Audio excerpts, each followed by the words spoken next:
Hello, you guys.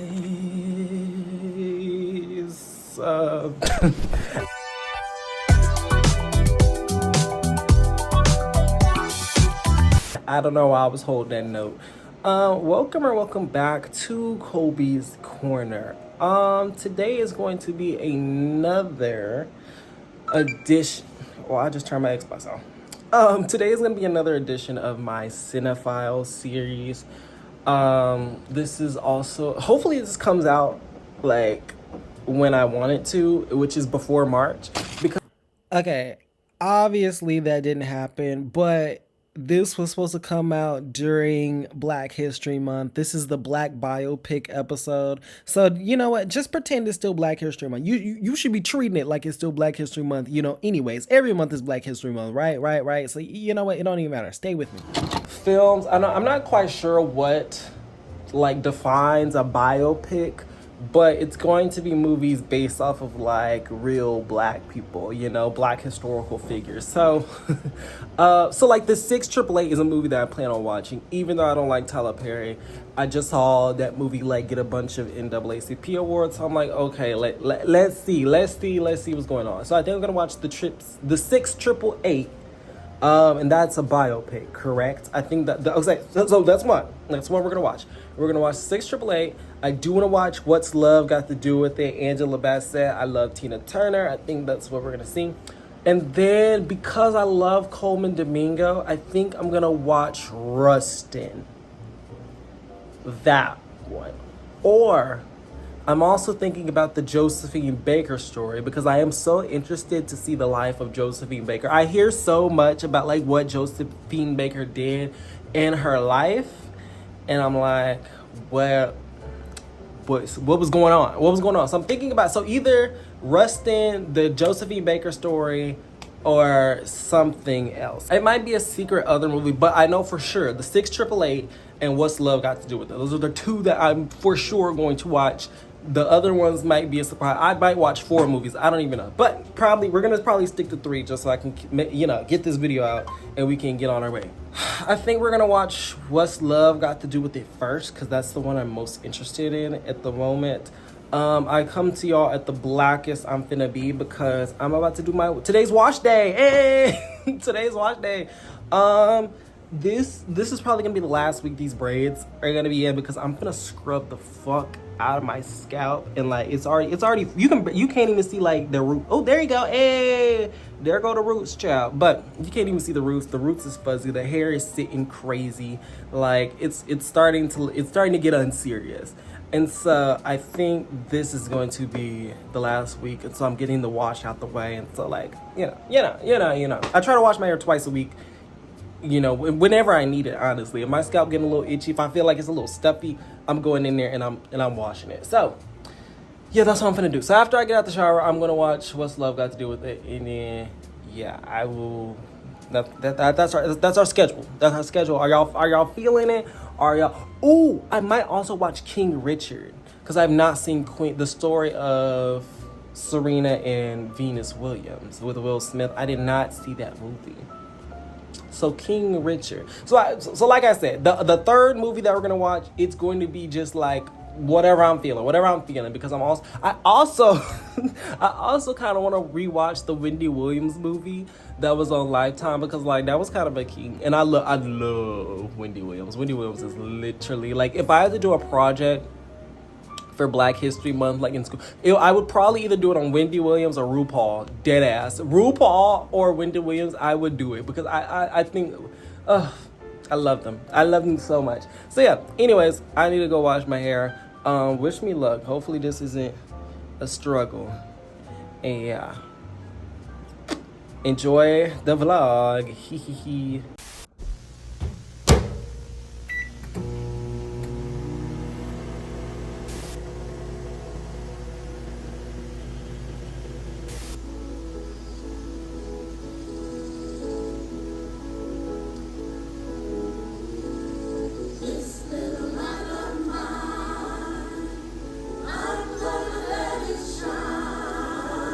Hey y'all, I just finished What's Love Got to Do with It, Got to Do with It. And yeah, I really liked it. I really liked it. And take this from someone who loves Tina Turner. I cannot believe they didn't do I'm your private dancer, a dancer for money. That's my song. I love Private Dancer. But yeah, that was really, really good. It made me fall in love with Angela Bassett even more. She was chewing this down. I think it's also so sad. There was time, like, I almost came to tears, like, at certain points.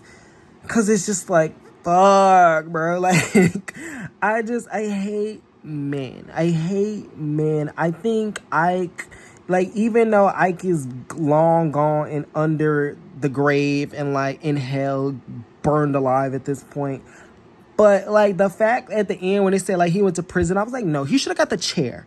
Ike Turner should have got the fucking chair and should have been erased from history because, no, don't piss me off.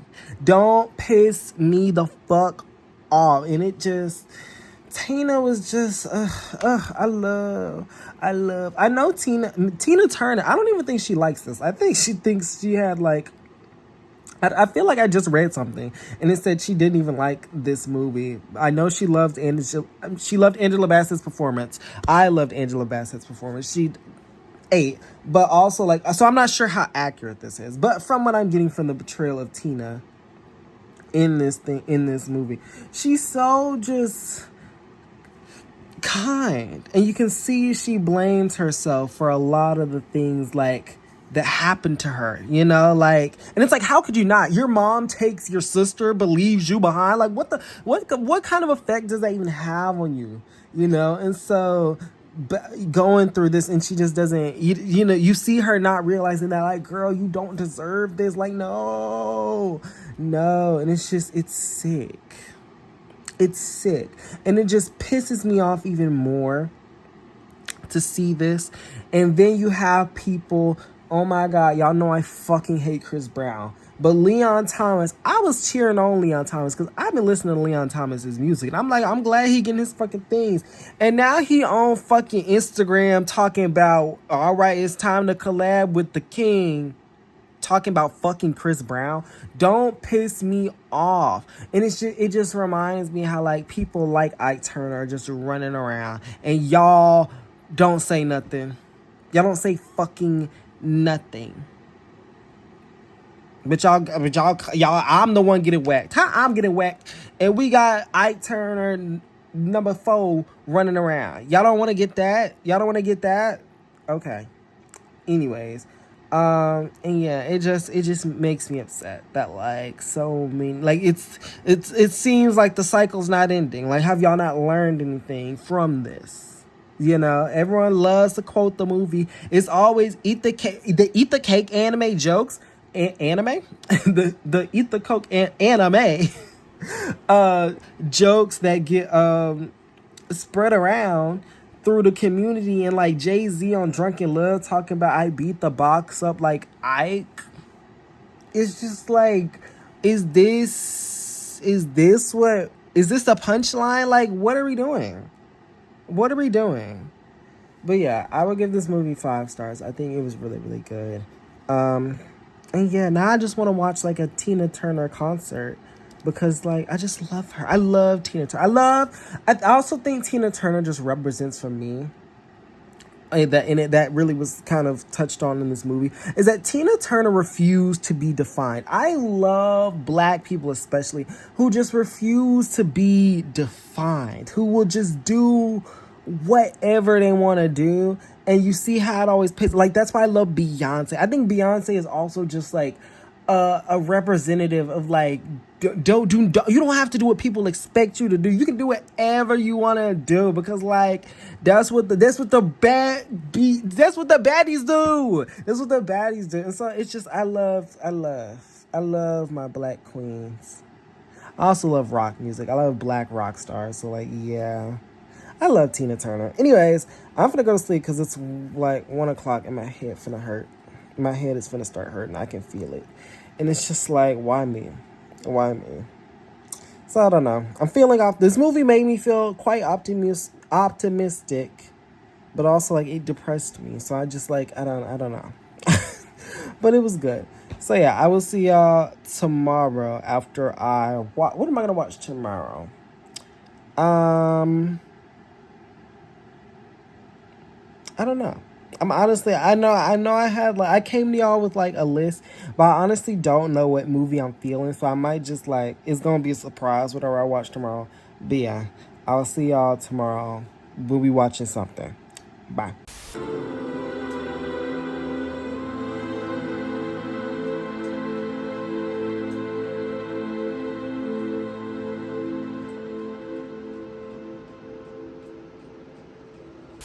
Okay, hello you guys. I'm sorry that y'all are crooked right now, but that's honestly how I was watching this movie. My entire laptop is like tilted right now. So I just watched the 6 888. I'm not gonna tell y'all what time it is because you would not believe me.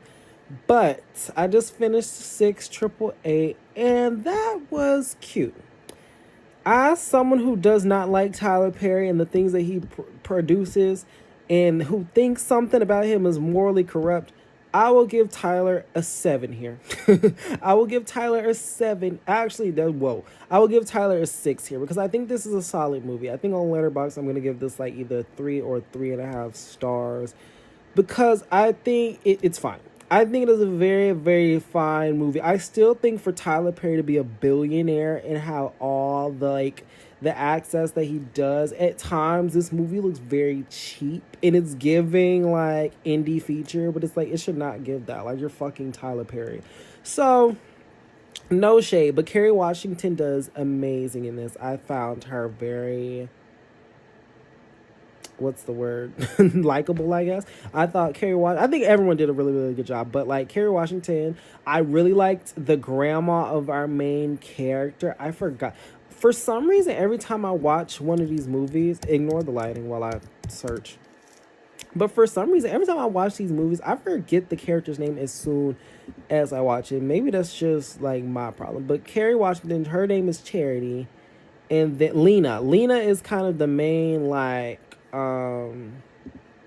the main girl who is like we're following through this. And so whoever plays her grandma, I really liked her. I thought she was really funny. I liked the girl. I recognized her because she played Dorothy in The Wiz Live. Let me find out her name, but she's really good. Shanice Williams. She's just very, very I like Shanice Williams. And then yeah, they got Greg Sulkin from Wizards of Waverly Place. I was like, oh, just room for everyone. But let's get to the movie. I'm just rambling. I've already been here for 2 minutes and I'm rambling. But on the movie, I like the like I said, those performances I just named. I like those. Like I thought those were like really, really good. It fits. Everything works. Tyler Perry needs a crew. Tyler Perry needs a crew so fucking bad, and it makes me so upset because it's just like Tyler. If you put on, you could have such a solid team. I think Tyler Perry needs a solid. He's never gonna do it, but I think he needs a solid creative team. I think he needs a solid creative team that he gets along with, that he sees eye to eye with. I think he needs that so fucking bad because I went to go look up like because the writing is not good. I don't think this screenplay is particularly written well. It's very like the screenplay it's just like a lot of the issues from this film stem from a not good script. And so that's the thing. When I look up and it says Tyler Perry's the only one writing on this, it's just like I can fucking tell because it just like some of the lines, it's just like, oh my goodness. And then some like something that really pet peeves me now because like I don't know where this came from. I really respect people who are able to tell things and not show things. As someone who like writes scripts and writes like novels and stuff like that, writing it's so much harder. It's not even that hard, but like it just takes that little bit more to show something than to say something, right? Constantly throughout this movie, they're telling us how the white soldiers hate black people, right? Like it's a constant thing, but it's like, show me that. Like you can just show me, and that's I'm not saying I wanted to see more of. That's not even the real issue that was like that brought this to my attention. It was other simple things, but for example, like I just felt like a lot of things were told to us, like this is happening, this is being said, or things that we can piece together. Where it's like, oh, they don't even see this as a real mission. It's just like we know that, like we piece that together, and I just feel like if we spent less time explaining things and being like, you get it, are you following? I feel like it would be more interesting. It's a lot more interesting to figure out a way that through actions, a way to find a way to express something without words, that just takes a little bit more creativity. It's a little more interesting. I just feel like this script, it needed other hands, it needed other cooks in the kitchen. Like what's here right now, it's a solid rotisserie chicken, but it don't have enough. They don't have enough. So the six AAA, like I said, I would give it 3.5 stars. I think it was a cute movie, and I think for Tyler Perry, like whoa, for Tyler Perry, this is way up there. Don't mind my AirPod falling out. But I just think Tyler Perry needs a creative crew. I think Tyler Perry really, really needs a creative crew, because it's just like this could have been great. But I will give Tyler Perry this. It does seem like care went into this. I believe Tyler Perry truly cares about the six AAA. Like I think he did his research. I think he like was invested in telling their story right. And so because I can just feel it. I can feel it through the way that this film is done. I think I feel that, right? So Tyler, I will give you that. But it's just like if we had more minds in the studio, if we had more minds of people who love these ladies and wanted to tell their story as equally as Tyler Perry, I think we could have had just such a better movie. Also, something that Tyler Perry does with white characters, I don't know how to describe it. It's just I don't think he like I don't know something about the way he writes like white people is always so weird to me. Like either they're this kind of cardboard cutout of a racist white person and they're throwing slurs at you, or they're this very like secretly liberal white person, like the good white person. Like I don't know. And I might have to do like a deep dive on this, because I think this is a constant thing in Tyler Perry films. And the few Tyler Perry movies that I've watched, it's just I don't know, it's weird. It's weird. But yeah, like I don't know. They're always just like, I feel like white people, when Tyler Perry throws white, they're not written correctly. Like it's just like this isn't realistic. Like it just I don't know. I don't think Tyler Perry knows how to write white people or like something like so. Yeah, I think I want to think about that, because like I haven't seen that much Tyler Perry, but I'm thinking of like the few Medea movies I've seen, and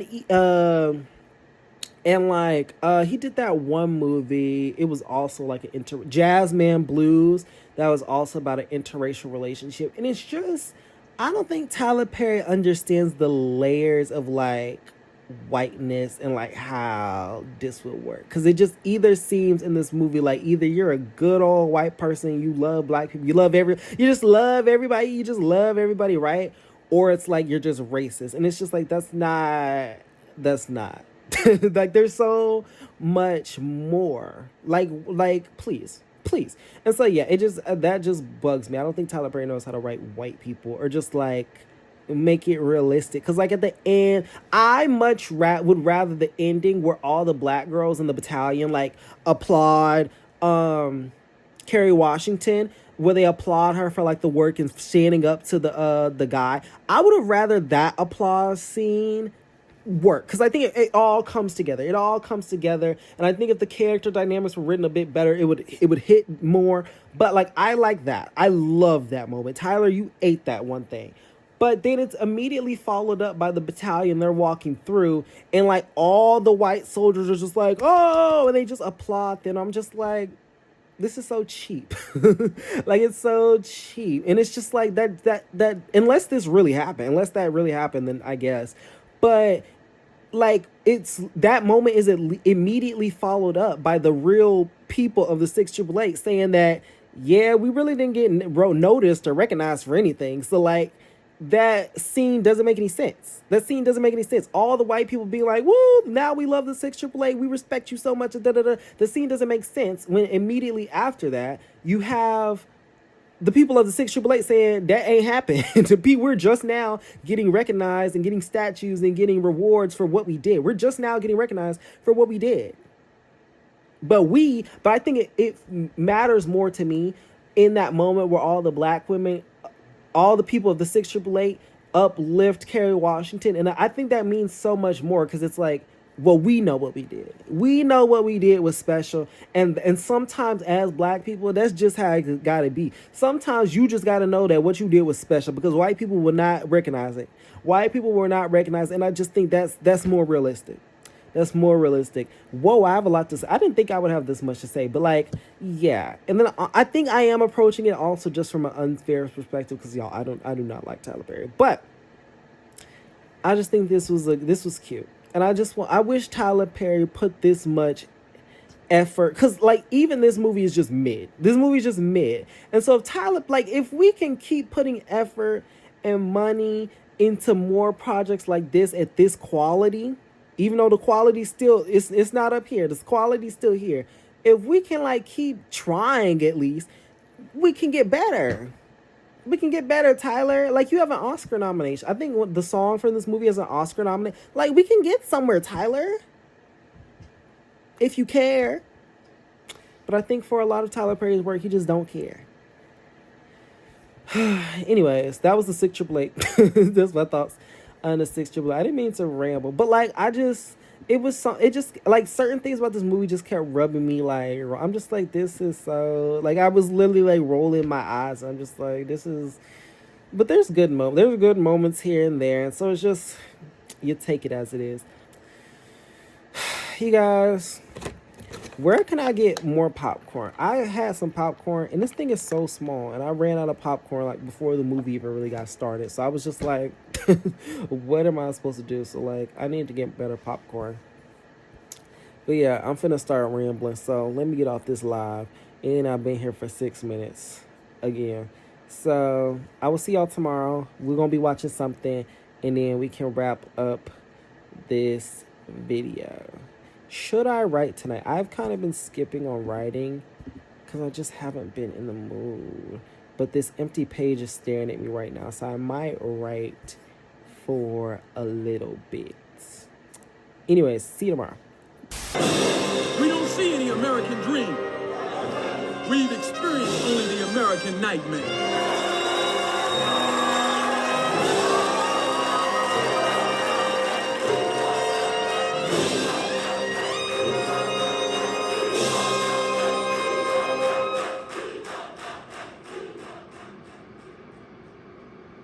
Hey y'all.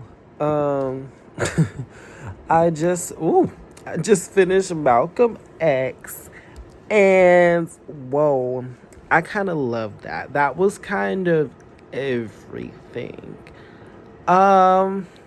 It's so late, so I don't even have I don't know. I don't have any notes. I think the cinematography is something that caught me off guard, which in a good way. Like I something about a Malcolm X biopic, the idea of a Malcolm X biopic, like just never struck me as like it would be executed this way. And it's in a good way. Like it just, I don't know. I just didn't think it would like something about this biopic felt very, or is this even this is a biopic, right? Whatever. Something about the Malcolm X movie felt very fantastical to me, and I think that is also just a credit to Spike Lee's direction. I think he just I don't know whatever he did with like this, he just ate like at the begin, like they're just I don't even know. But the cinematography and all of that just made this film feel very fantastical. Like ending, like even with the way it ended, where we have like the kids who are like, I'm Malcolm X, and we see that it's like he is being celebrated worldwide. Like this scene, it feels like something way bigger than like how it describes, like it says Malcolm X is a prince. Like this whole thing feels like a quest, or just like a hero's journey almost. And I just think it was very, very well done. And I just think everything's there. Like I think everyone involved had respect for Malcolm. Oh my God, we got to see Angela Bassett 2 times in this video. So like, shout out Angela Bassett. Denzel Washington is like, he's just good. He's just good. Like, he gets it. He gets it. And I was literally over here practicing my like Southern Baptist voice because that's what he's delivering. Because that's what he's delivering this entire movie. But yeah, it just eats. This movie is just so dynamic. And it's so fearless. That is one thing that I've heard about. I haven't seen a lot of Spike Lee movies, but like I've heard the people who do talk about Spike Lee or like I was saying, okay, so I haven't seen that many Spike Lee movies, but from what I hear about people who have seen Spike Lee movies or like talk about Spike Lee is that he's fearless. I think this is just a representative. This film is so fearless. Like, it's just here to tell the story of Malcolm X. Like, it don't even care how you... I think it does, because at the end you get the montage, and so it does want you to see Malcolm X as a hero, and Malcolm X is a hero. But like, I feel like in a way it doesn't even care what you have to say about Malcolm X. It's like, okay, you might not agree with this, but like, that's just him. Like, and then it's like, even if you have that judgment, at the end it comes around and it's like, you never had a conversation with Malcolm, so like, what you thinking you know about him, you might not even know, because like, you ain't know him, you know. And so yeah, I don't know. I feel like I'm just coming up with stuff to say, but I just really enjoyed this. This was really good. Y'all, I need to go to the dentist. Because my tooth, it feels like sensitive in the front for some reason. But who am I to say anything? But yeah. That is the last movie we're gonna watch because it's already March 1st, so like I already flopped. This was supposed to come out on the 28th, but like, things happen. I will see y'all tomorrow for the outro of this video, but right now I'm giving Malcolm X 5 out of 5 stars. Everyone involved 8. 8. This is also a very long movie. I had to take an intermission in the middle, but honestly, I'm not even gonna lie, it didn't feel that long. Like, I don't think there was any moment where I was like losing interest, where I'm like, I'm all right, I'm bored, like, let's get back to something, you know. I don't think I was ever felt like that throughout this movie. Like, every moment felt like it was needed to be there. Like, it felt required, it felt good. And so, yeah, this is good. This is a really good movie. Anyways, I will see. I need to go to sleep. But I will see y'all tomorrow when we wrap up this video. And then we can be on our merry way. I think also my next video is going to be about Studio Ghibli. So, like, stay with me. Is that how you pronounce it? It's not Studio Ghibli, is it? No, it's Studio Ghibli. Anyways, I will see you tomorrow. Bye.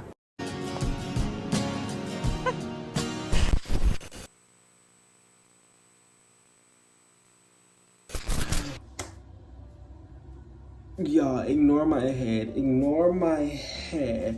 I'm finna take these braids down, but low-key I want to leave them in because I don't feel like dealing with my hair.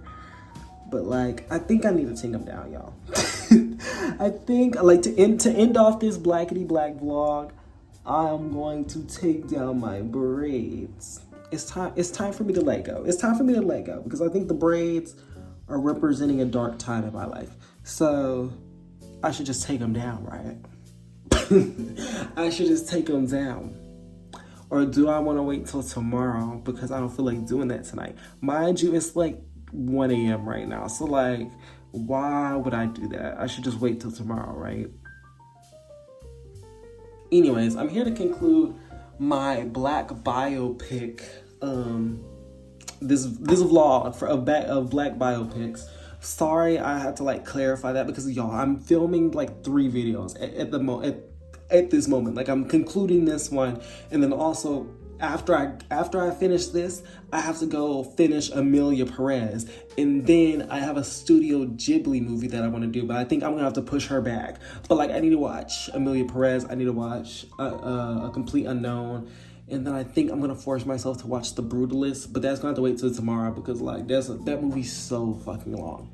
Anyways, also I'm watching Amelia Perez, but at least right now, it don't look as bad as people say. Like it's fine right now. It's fine right now. Anyways, okay. So what's love got to do with it? What love got to do with it? I actually really enjoyed. I think I would give it like a solid 4-star. I would give it a solid 4-star rating.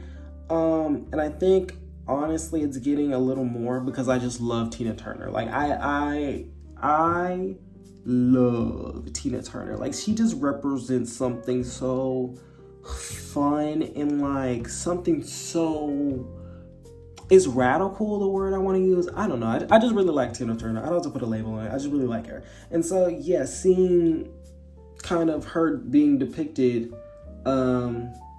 it was kind of tragic. You know, a lot of the movie focuses on her relationship with Ike, and then it ends with her, with splitting from Ike and then going into her new like rock kind of lane.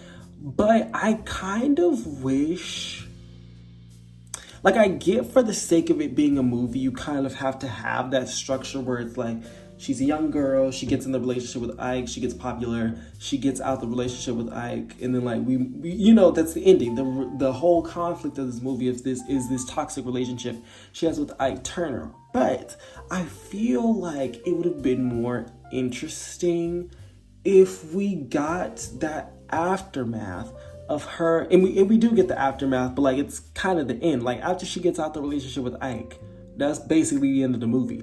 But I'm so interested I would have been interested to see more of her like finding who she is outside of Ike, because that leads us to the Tina Turner that we know today, like the queen of rock and roll. Like it expresses in this movie that after she left Ike, she wanted to split from R&B music and make rock music.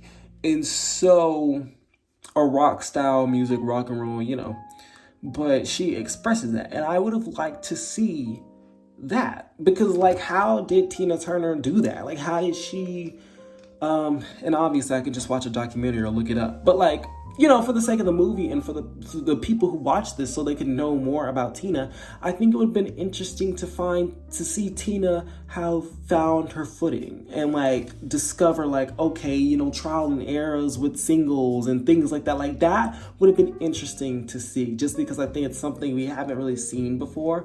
If you can think of any movie, because that's an interesting thing. I would like to see a film about the aftermath of a domestic violence situation and how you kind of have to like find yourself and rediscover yourself and like all that. Like that is what I want to see. And I think Tina Turner is a good example of that. Like post Ike, she went on to be Tina Turner, like, and so I just feel like that was a missed opportunity. So I say all that to say I would give What's Love Got to Do With It 4 stars. I think just a solid 4. I think it is a good watch. I don't think I can watch it again just because it was so sad. It was so sad at times. I'm just like, oh my God, Tina, like what we doing, Tina? But yeah, I think this is an important movie to see, and I think Tina Turner is such an important figure in music, like period. So yeah, shout out Tina Turner. Next, let's talk about the 688. I'm giving it a 2.5 stars because the 688, let me redefine for y'all. A 3-star movie to me is just like, this is good. This is good. This is fine. Like, it's not excellent. It's not terrible. It's just like, this is good. It hits all the beats pretty well. The performances are good. It's directed well. Like, it's that, right? And so the 688 is like almost there. Like, it is almost just a perfectly fine movie where it's just like, hey, like it's almost that. But it's just it's a little below that. And so that's why I'm giving it. I wrote a really, really long review that just kind of came to me about the 688. So like, I'll put it up on the screen. I'm not going to repeat it all here. But I would just say that this movie had a lot of potential. I just think it literally could have been a better movie in anyone's hands but Tyler Perry. I think just because Tyler Perry refuses to truly collaborate and like share things and to like invest in other areas. Like for some reason, with Tyler Perry being a fucking billionaire, his movies still look low budget as shit. Like it just looks like, why does it look like that? Like, and this is with everything Tyler Perry creates. A lot of Tyler Perry's TV shows look like they're recorded like on like a flimsy backlot. Like it just looks weird. It looks so weird, and I just don't understand it. So I think this movie would have been like perfectly great, perfectly good in the hands of anybody else but Tyler Perry. I think Tyler Perry is actually the weakest link of this movie. I think the performances are solid. I think like the story is pretty solid. We need to tweak the script, but like that's all Tyler Perry. Tyler Perry is weighing down the 6 AAA. That's all I got to say. That's all I got to say. But it's a perfectly fine movie. It's cute. It's cute. But yeah. And then finally, Malcolm X. Malcolm X is great for all the reasons the 6 AAA is not. Spike Lee, I'm gonna have to really get into Spike Lee because Spike Lee ate this. This film oozes so much personality, and it does so in ways that I did not think a Malcolm X picture. This might just be me, but like, I don't know. I expected the Malcolm X documentary, the Malcolm X documentary to just be this really like serious like think piece, and like there is a think pieces in there, but it's kind of fun. The Malcolm X documentary is kind of fun. Like I said earlier, like it kind of feels like this fantastical tale, like this fantastic like upbringing of a black man. I just found it really interesting. Like when him and his friend were like playing guns, and it felt like really carefree. And then you have Malcolm walking around in that like random wacky red suit and like the perm, it's starting off in the barber shop, and then like the perm scenes, like it's burning like it's so good. It's so good. And I love that. I love that this film makes Malcolm X like a full person. Because a lot of the times when it comes to historical figures, especially black historical figures, they get painted in this light. And it's like, that's not all of them. Like, I feel like the fact that Malcolm X was why am I losing it? Not Buddhist. He was Muslim. The fact that like Malcolm X like was a pretty serious Muslim and all that stuff, I feel like it doesn't get discussed that much. And maybe I'm just like not listening, but I just don't feel like I was never like told that. Like I was told things about Malcolm X growing up, and like the kid, but also I went to a white school, so like hey, that might be the reason. But like I just wasn't really told these things. It was always just more like Malcolm X was just painted as like the violent Martin Luther King. You know, like Martin Luther King is always put in like the head of like the black activists. Like you have Martin Luther King, who is like the good guy. Everyone wants to be like Martin Luther King. We love Martin Luther King, right? And like, oh, that's right. But like I'm telling y'all how it's like taught to us.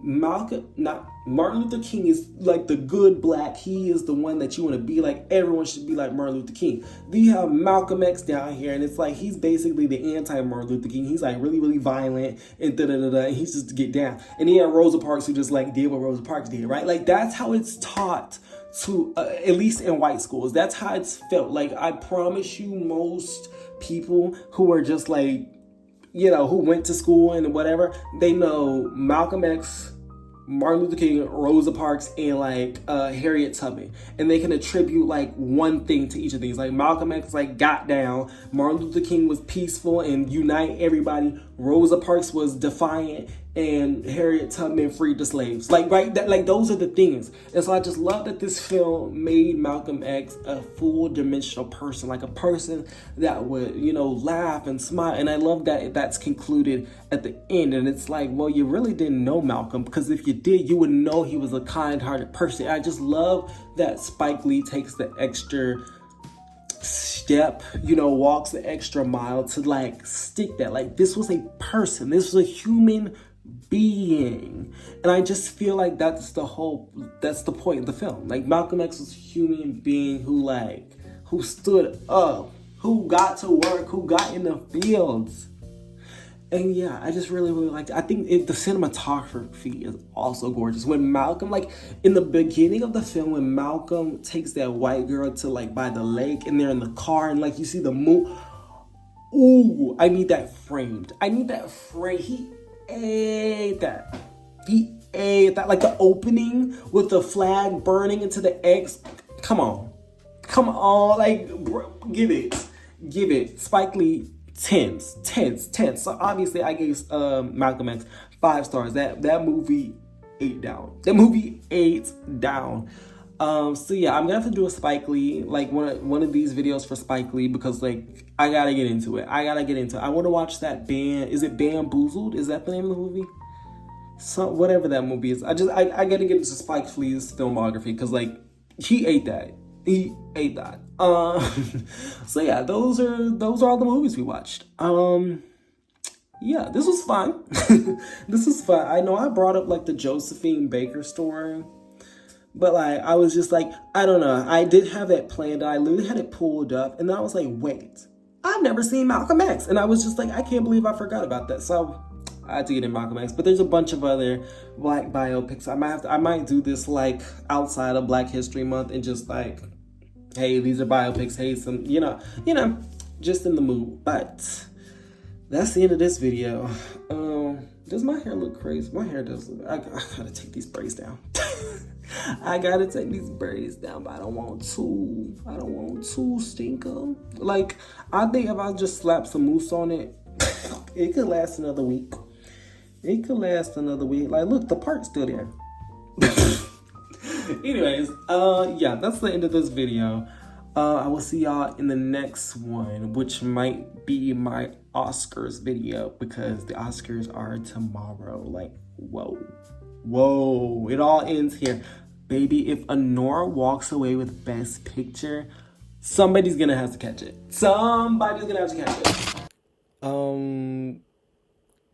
Well, who ready to catch it? Somebody's gonna have to catch it. Like, don't piss me off. Anyways, thank you all for watching. Thank you for stopping by Colby's Corner, and I will see y'all in the next video. Bye.